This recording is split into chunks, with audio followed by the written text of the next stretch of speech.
За энэхүү автомашины худалдаа эрхлэгчид дугаарын хязгаар тогтоох асуудлыг дахин авч хэлцгээр нийслэлийн иргэдийн төчтийн хуралд хандаад байгаа бол нийслэлийн засаг дарга Нямбатарын зүгээс гаргасан шийдвэрээ хамгаална гэдэг байр суурийг илэрхийлсэн байна. За түүнчлэн автомашины худалдаа эрхлэгчдээс уучлалт гуйх шаардлагагүй, эсвэргээрээ дугаарын далд бизнесийг шалгуулахаар аудит тэмцэх газарт хандсанаа мэдэгджээ.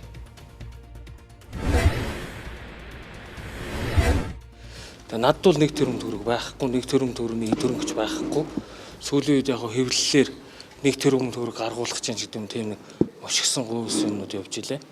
Маргааш 14 цагаас би шүүгчийн гаргасан шийдвэрт иргэн нэрийг шүүгтийн шийдвэрлэх тухай хуулийн 69 дугаар зүйл заасны дагуу гомдол гаргасан байгаа.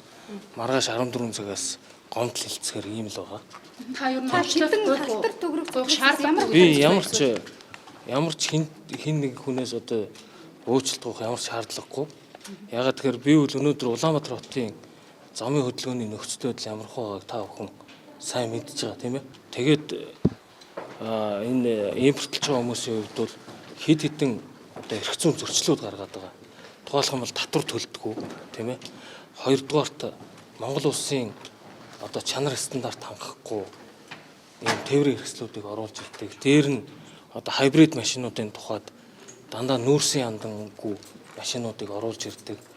За сүүлийн үед нөгөө 11 сард дугаарын олголт зогссноос хойш яг энэтэй холбоотой юм одоо улсын дугаарын ийм бизнес одоо цэцгэлж байгаа. Тэгээ би сая өнөөдөр авилгатай тэмцэх газарт бас бичиг өгчөөд ирж байна. Тэр нь ямар утгатай бичиг вэ гэхээр Улаанбаатар хотын замын хөдөлгөөнд оролцох үзлэг онцлогоонд ороогүй ийм маш олон тооны машины дугаарууд хаанаас гарч ирсэн бэ?